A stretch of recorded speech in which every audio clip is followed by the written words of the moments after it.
Alright, I've got my new piston here, Namura, so it's marked clearly here, exhaust to the front. So consensus is these are good pistons, I guess. So anyways, what we're going to do first is install the oil ring. So that's what the manual is telling us to do. The oil rings don't have a top and bottom designation. They call these ones side rails. So what they're telling me is to put the spacer in the middle on first. I usually put the bottom rail in first, but let's just follow the manual and be Boy Scouts. And there's no top and bottom, they're saying, to these ones. You just pop them in there. We'll stagger the ring gap, of course, 180 degrees, and then we'll do the top ones at 90 degrees to that. So I'm going to just slip the bottom one on from the bottom here. So we'll see, that might be easier to just put right on top here.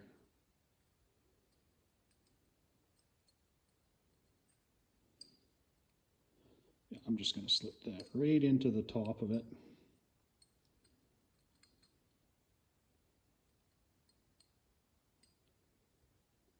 Go. And here is my gap right there.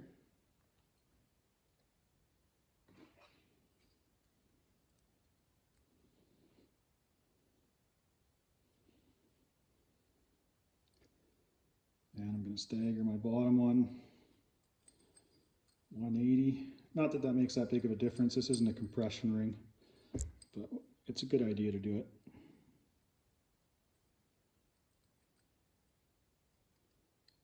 So just spread them as much as you need to put them on.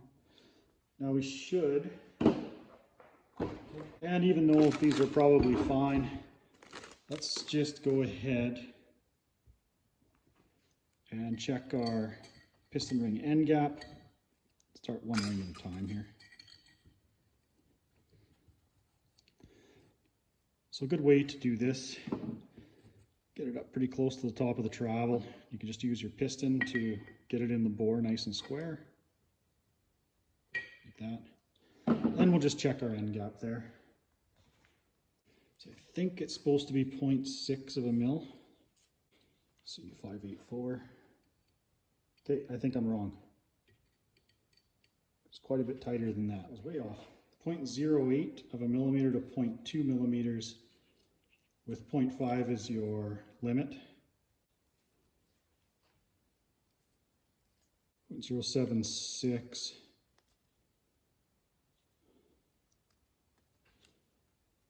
And that has some room, so if it's 0.8 or 0.08 to 0.5, then we're good. I'll just go up a little thicker here. 0.015. It's a little tighter than that. Oh, I can just about get that in there. So we're good on our end gaps on that one. I'll just check the next ring here. Okay, 0.76. So 0.102. So yeah, we're good on the ring gap, end gap. Let's see if I can find, yeah, here's a 0.5. Way tight. Oh, okay, so maybe the Namura specs are a little looser. No, okay, it just wasn't quite squared in the bore. Okay, so we're good anyways on our ring end gap. Now putting the compression rings on, I'll just show you what the manual says. Here we have our ring, how we stagger the gaps in the rings. It tells us 120 degrees off, oil ring, and then our compression ring is that your compression ring? No, I don't think so. Yeah, that's the oil ring. Here's the compression ring here. So it's telling you that you've got bevels on the ring, and I think the first ring, they differ in shape, grooved portion facing up, second piston ring with the mark facing up. There's no instructions with these piston rings. So here we go, here's the numbers facing up, and we can see there's kind of a step in the edge of that one. And here you can kind of see the shape of the piston ring. Okay, so, and we've got, there we go, second marked right on the ring, so that's nice to have. And it says top. Okay, so the one with the step in it, according to our manual, should go number 2. Yeah, so they say, oh, first and second piston rings differ in shape. Okay, so they're saying number 1's on top and number 2's on the bottom. So that's first, top, it says right on the ring. So that makes it easy. And this is second, which they're saying is the bottom. So they're saying, of course, oil ring first, second ring second, and then first ring is the uppermost one. Install that last. Straightforward. I just didn't know if they were counting up or down, like from the bottom to the top or the top to the bottom there. Okay, so we'll put our second ring with the top mark facing up in the bottom groove, 120 degrees off for our gap. And then I'm actually going to put this one just like this, 180 degrees from the lower ring below it. So all the rings have their gaps in different spots.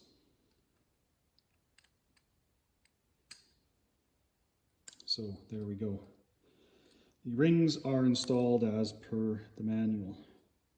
Just make sure that you can compress them and they're not hanging up anywhere. They will kind of try and pop out of those ring grooves and they might hang up a little bit. Okay, so that is the piston rings. Now we'll move on to installing our wrist pin. You know what? Let's see what we got here. Namura does offer directions. Okay, so I stand corrected. These were just laying in the bottom of the box and I didn't see them in there. Here we go. All right, so you got your clearance here. A little bit on, don't overlap your oil ring there. I don't think you'd get your upper and lower rails in if you had it overlapped like that, like the top one that's incorrect. And then you've got end gap here as well. So, okay, so that's good. All right, so before we do that, what I like to do is let's get one of our clips put in. And of course, we want these installed with the gap facing down, like I mentioned in my Summit 800 video. And of course, these are always a lot of fun to install. And if you don't get them in, they will go flying, and it's not fun searching around your shop floor looking for them. So try to make sure that, oh boy, that was close, that you install them the first time and hopefully they don't go flying on you. Okay, there we go. And I like to just make sure that it's fully seated. All right, so our piston's going to sit like that with the exhaust arrow pointing as the direction of flow. New wrist pin. Assembly lube. And I've already dumped some oil into the crankcase over the crankshaft bearings and whatnot.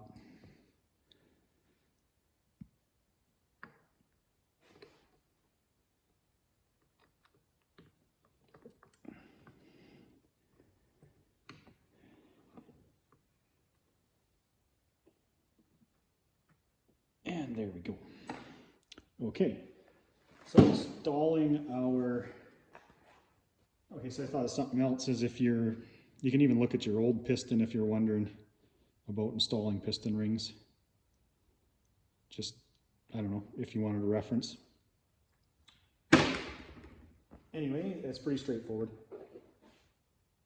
All right, I'm gonna stick the other circlip in on the other side of the rod. That's pretty straightforward. It's just like doing the first one. And then we can get this cylinder put back. All right, the time has finally come to do the top end assembly. So sorry guys, I had some problems with the memory on my camera here, and you missed me putting the cylinder onto the piston. It's a bit tricky to hold all the rings in because of the way the cylinder skirt's shaped, and to stagger your rings, it's just kind of tough to, you gotta just be careful and make sure you don't bend the rings, but make sure they're not coming out of their groove and they're all getting fed in. Anyways, I think there's some videos online showing how to do it that are pretty good. It's just kind of common sense when it comes to that. Make sure a ring doesn't pop out, you don't notice it, and then you bend it is the most important thing. Right, so I just put my other cam guide in here.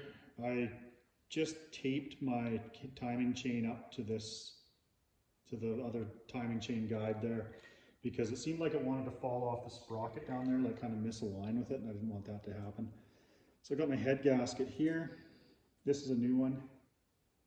I don't see anything indicating which way is up on this. These guys, this is strange. This is an OEM one. No, it's not an OEM one. This is the one that came with the bike because it came with the new valves. It's got a few different layers. No, that one's just one layer. This one's got 3 layers. So I'm not too sure if we just want to use one layer of the gasket. I may have to just measure it out and see. Because it looks like, okay, so it'll go on there. But I'm just thinking that that's going to drop compression.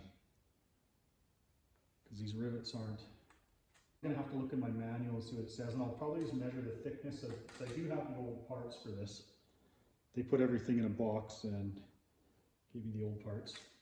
So I'm just going to do some measurements here and then I'll tell you what I find. Okay, so I just looked at I think the aftermarket gasket that I was just showing you, it did have a couple different layers for sure. I don't know if it has 3, but I could definitely tell it had 2. And it looks like there's nothing to do with thickness or peeling gaskets like a snowmobile head gasket. This one's got the rivets just like the Vertex one.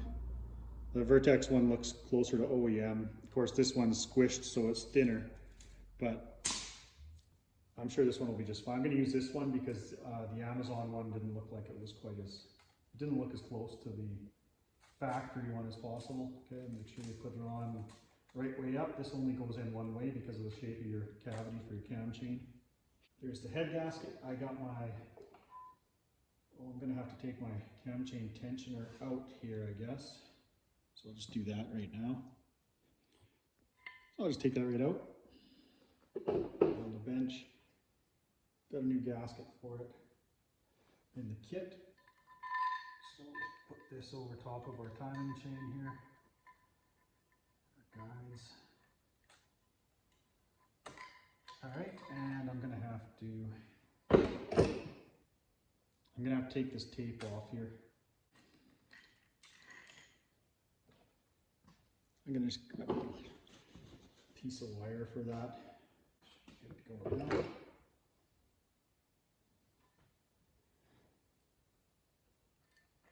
Feed that wire up through there so I can get my chain through the cavity.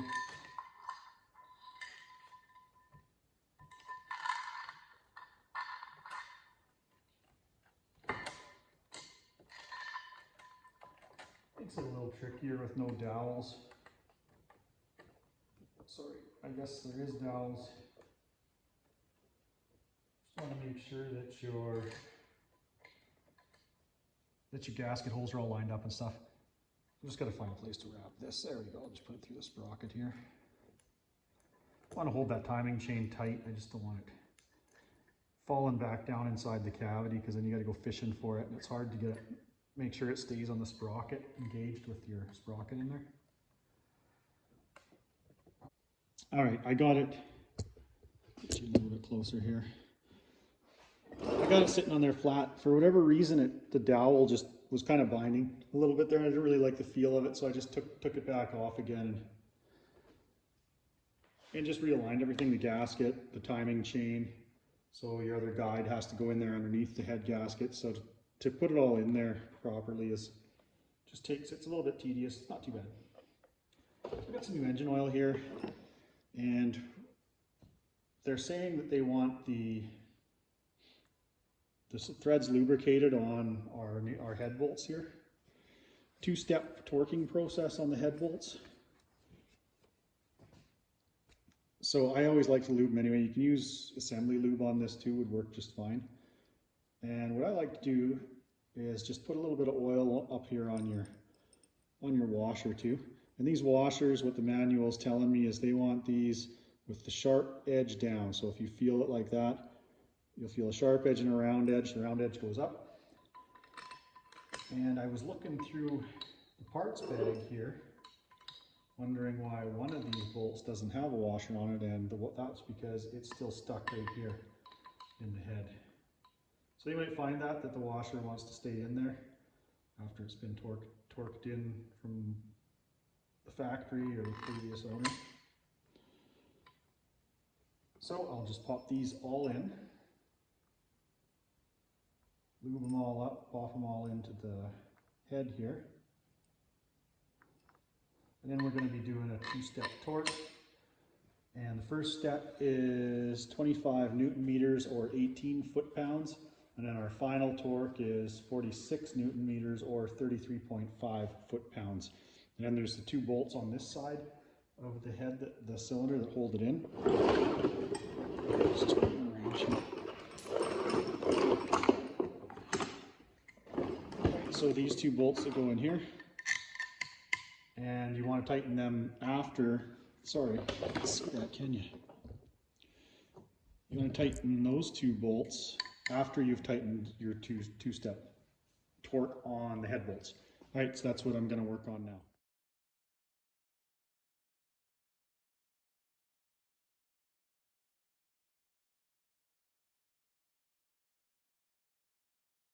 There you have it.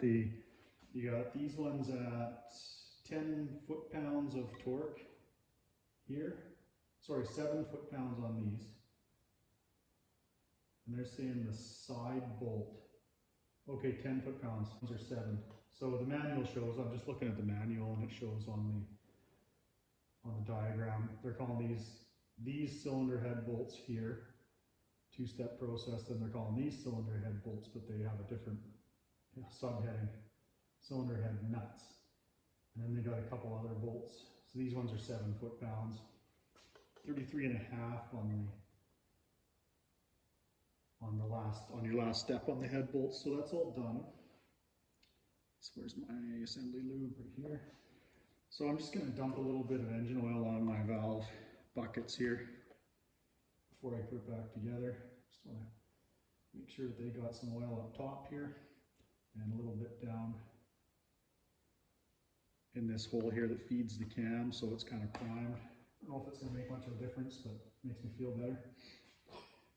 Alright, so throw my exhaust cam in. They're saying to check your decompression if you can't move it by with your finger to replace it. That's the automatic decompression. I can move it with my finger, so I think it'll be fine. So I'll put a little bit of assembly lube in here too on my cam surfaces and just on the cam lobes here. This stuff's going to hang in there a lot longer.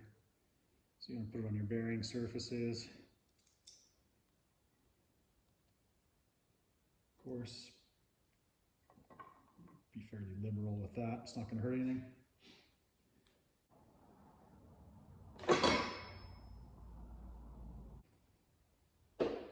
So I adjusted my valves a little bit looser to the top end of the spec.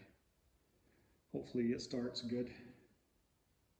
Oh, before I put my cams in, I have got to get my timing chain on them. Don't forget to do that.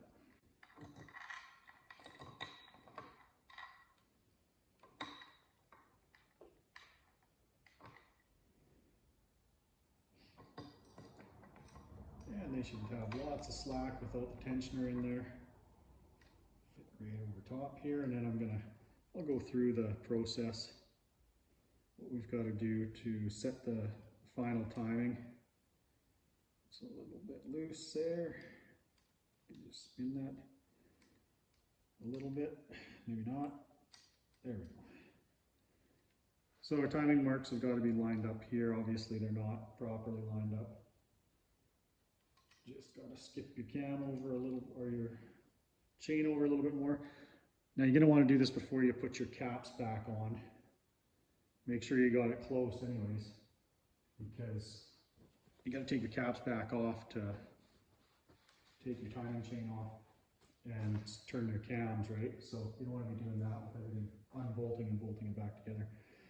However, my crankshaft has moved ever so slightly. I'm going to go ahead and turn it back. I've got the plug out on the other side. The end. Here. Just going to move it back to my timing mark to top dead center, pardon me, to center in the hole. And you might have noticed that that moved the chain here. And I believe, what is it here? The person who took the bike was 15 links, yeah, so chain 15 links in between the two sprockets. So basically you got to count in between these two arrows here, 15 links. And if you've got 15, you're fine. If you don't, you've got to take it up and roll one of the cams. And it looks like, I think there's, well, it's hard to say. There might have 15, let's find out. Okay, don't think I've got 15, so I think you count the pins. They're counting as links. And there's about 16 there. So I'm going to, let's see. Okay, I'll show you in the manual process here. Here it is here. And what we're showing is count the pins. First pin is going to be on number 2 arrow. And then you're going to go to the 15th pin in your chain. So it's not really links, it's actually pins. I believe that mine is one off, and it looks like it's the exhaust cam. So I'm just going to want to probably have to pick this cam up, move that chain over just a bit, like that. Just one link. And then we'll count them again. Just double check all your marks when you're doing this. 15, oh, might have went one too far here. So what it's showing is the 15th link is going to be on the back.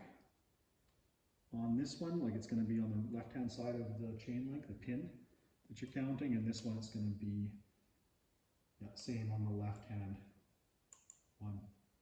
Okay, so I'm going to just go through this a little bit more and double check it. Just go through and double check everything, and then I will make sure that we got the timing bang on. All right, so I've got my camshafts installed in 15 pins. So the arrow on these will be marked, will be pointing right at one of these pins in the chain. You can't mistake it. So your exhaust one, the number 2 arrow, this mark number 2 will be pointing at one of the pins, and then it'll be number 3 on the back one, if I'm not mistaken, on the intake side. So that's what it's going to look like. Your lobes will be facing both ways.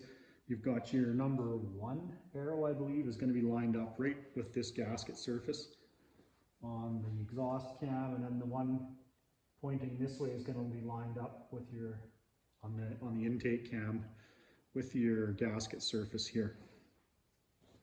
So that's pretty straightforward. Now I'm going to put on my cam retainers. I've got to put a new spark plug in here yet. I should have done that while the head was off, but I forgot to. Anyways, I'm going to put the cam retainers in, and they're going to be torqued to 7 foot-pounds. Here's our torque on our bolts that hold them in, since I've got everything pre-lubed and all that now. And then cylinder heads, this is called the cylinder head side bolt here, and that's 10 foot-pounds. So these ones here, 7 and 7, 7 and 7. This one is 10.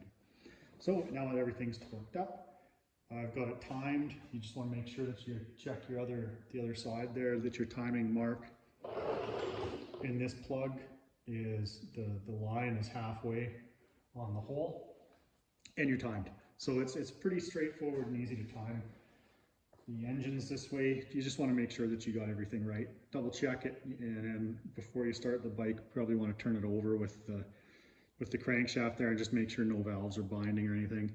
This one's timed. I've checked and double checked, and we're good there. So now I'm just going to put the cam covers back on. There are our top bearing caps. Like I say, I'm not going to put the valve cover on tonight. I'll probably get the tensioner in so that it's kind of buttoned up.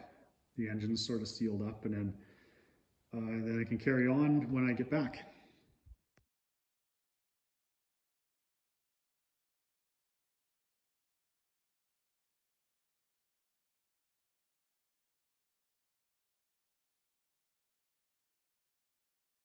Now I'm ready to install my cam chain tensioner. So what you got to do is turn it clockwise here until, so you can feel that there's spring tension on it, till it locks, which it should do. Okay, I guess that you got to hold it there with, I don't know, hold it there with your screwdriver in there. You need a fairly small screwdriver to get into the back of it like that. Okay, so and then they just say go ahead and install it. They're saying put a little bit of engine oil on this. So we'll just add a little bit like this. Like 2050 here, so it's just like honey. It's getting a little cold here. Winter's on its way. So there in the manual they say turn it clockwise until it locks. I think it doesn't really, the spring doesn't really lock in there. It just hits the end of its travel and then the screwdriver quits turning. I believe these are 6mm Allen.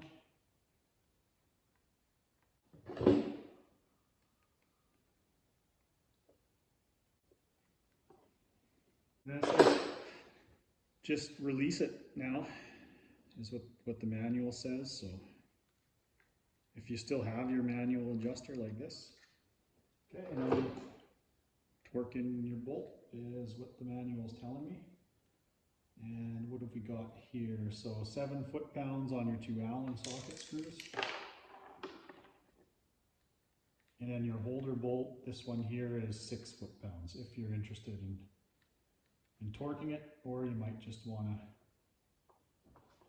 go ahead and tighten it in with a wrench. But because of this cross pattern here, it's probably best, it'd be really easy to over tighten it, so it's probably best just to torque it. And then she's done. So just, all right, so now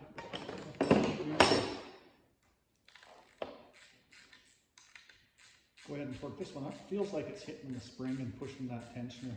So that's probably tensioning the spring. Putting a little extra tension on that chain. And like I say, you don't want to over torque that because there's not much holding it in there. So happy to get this bike to where this engine put together to that point. I'm just gonna put my valve cover on. I'm going to be leaving town for a week, so I'm not going to be able to work on this project until next weekend. And by then, hopefully I can get this wrapped up. Now that the head's on, it's timed. I got to put the oil pump back, or the oil filter in and some other stuff. Change that spark plug. And then I think I'll be ready to put it in the chassis and get this bike rolling. Sorry guys, I'm going to have to admit, I did skip a couple steps on the engine. I'm just going to install the filter tonight. I don't know where the O-ring went that was on there, but I just grabbed one out of the gasket kit that fits. Hopefully it's not too thick of a durometer. And then like I said, I was telling you before I put it back together, I just dumped a bunch of oil down there. You can see that it's actually, the tube is full. It stopped taking oil. I just kept filling the filter housing, and you can see it going down into the oil pump tube there, the pickup tube. All right, I got a mark on top of here. Anyways, you guys are probably done oil changes. I don't have to show you how that's done. But I want that oil pump primed for startup. I used a lot of assembly lube on the rebuild, as you guys saw. But I definitely want that oil pump pumping oil right away. into all the new engine parts. So I'm just going to get that filter back in. I got a new plug in there. Plug gap is between 28 to 31 thou. And plug torque is 15.5 foot-pounds. I can't remember the torque on the spark plug, or pardon me, the Newton meters torque on it. Anyway, 15.5 works good. So that's wrapped up, engine's back together and sealed up, and I just got an email saying my banjo bolt is in. Dealership that I'm getting it from is a couple hours away, so I got to make a drive into the city to grab that. And I can put the engine back in the frame now because the banjo bolt, as you can see, doesn't need to be in right now. I can do that after. So I'm pretty glad that I can basically put everything back together now. And then I got to take this wheels off and do wheel bearings, which I've got, but that doesn't take very long to do. So I'm going to slap this thing back in the frame.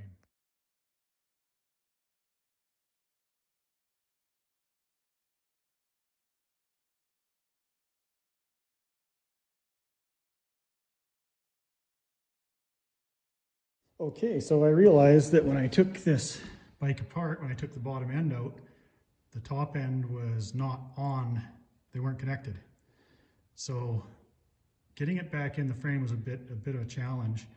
I had to unbolt the voltage regulator here and unbolt the rad in order to get it all out. So I guess if you take the valve cover off, you can pop the head off while it's still in the frame. Yeah, take the head off and you've got lots of room to take the cylinder off. So it might be easier to put the cylinder back on and then put the head on in frame instead of trying to wrestle it all in there in one piece. But it's a lot easier to put it all together on the bench. So I guess that's the trade-off. Assemble the thing completely and then put it in the frame, or assemble it partway, put the long block in the frame, or the short block in the frame, put the head on after. It's up to you. Anyway, I just wanted to let everybody know that it's possible. Usually the manufacturers are good about doing that, letting you yard the engine out in one chunk.